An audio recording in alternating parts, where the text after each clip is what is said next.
since the rise of a certain Malay supremacist group, I would say, I'm not going to name names, because Dato' Sri Wong Chun Wai has already been filed with a civil suit, and a few others among us are also threatened with the same. But let's look at the reason for the rise of these supremacist groups. And I think it's also because of the fear among the Malays of the threat of the non-Malays. This is to me quite illogical. But the problem is what these groups are doing is to instill fear in the Malays with all this rhetoric and diatribes against the other races. But the rise of these Malay supremacist groups, I think, has also been a reaction to other racist groups from other communities like the Dongzong. I'm sorry, I don't know how to pronounce it. Is it Tung Chung? But anyway, Dongzong and also Hindraf. And that has really frightened the Malays. And this was a response. The rise of the Malay supremacist groups has been a response to what is perceived as attacks on Malay rights and privileges and so on by these other racist groups as well. And the problem is, because of that, the ordinary Malays have bought into this propaganda by the supremacist groups. And they have really been duping the Malays into believing that the position and rights and privileges of the Malays are under threat from the non-Malays. Now, I repeat again, no right-thinking Malaysian can reject moderation. There are moderate Malaysians in all communities, but they have been silent for too long.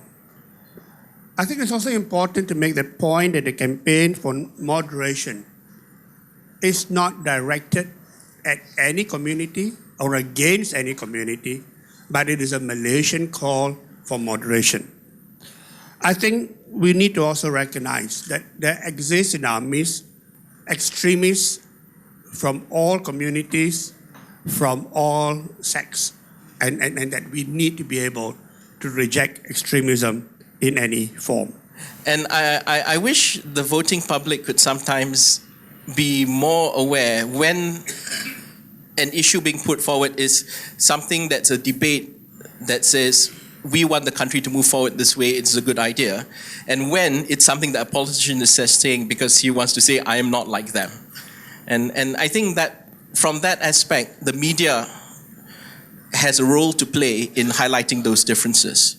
I know it may be somewhat subjective, but look, I mean, for me, I think it's kind of simple when a politician is saying something because he really wants to move the country in the right direction, and when he's saying it for effect, so that he looks good in front of his supporters. But as long as we find it difficult to say what we want to say, as long as we feel uncomfortable because we think somebody will shut us down or sue us or censor us, then it becomes very hard to have a frank and open discussion about things. I do not wait for others to act in moderation. I will take the first step. I'm the agent of moderation.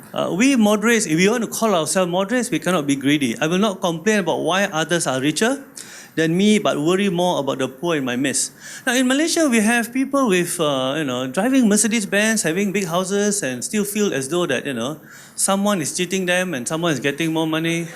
And the Malays will say, oh, kita mesti jaga because this fellow is going to take our money. And then behind you can see a Maserati or something. So and I have non-Malay friends, who have 5 cars, living in big houses, and say that they're second-class citizens. Now, there's something very wrong here when people who are rich still feel as though they need to be richer, but not looking at people who are poor. There's something wrong somewhere, and I think being greedy is one of the reasons why we cannot become moderates. Yeah, you see, we are so diverse even within one community. Yeah, and this is amazing. And I always tell my fellow Muslims, there is a saying by Prophet Muhammad. He said, look for knowledge even if you have to go to China. Here, the Chinese are my neighbors. Yeah. I don't have to travel thousands of miles.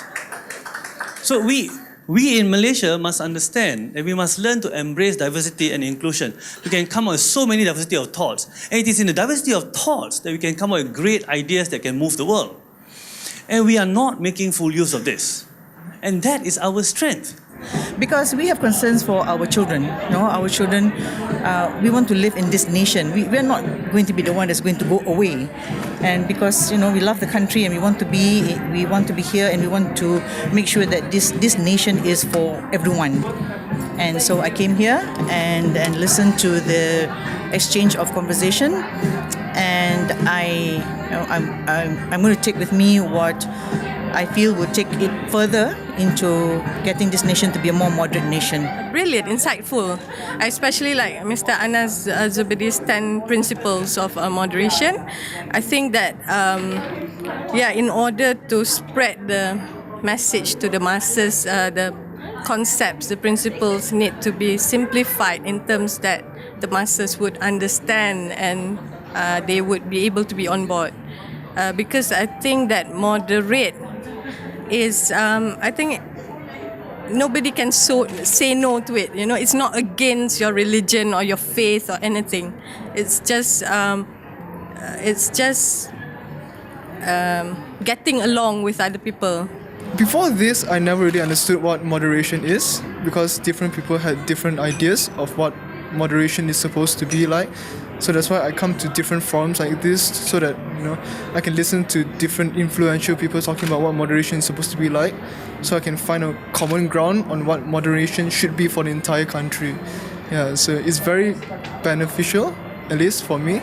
So I've learned something today.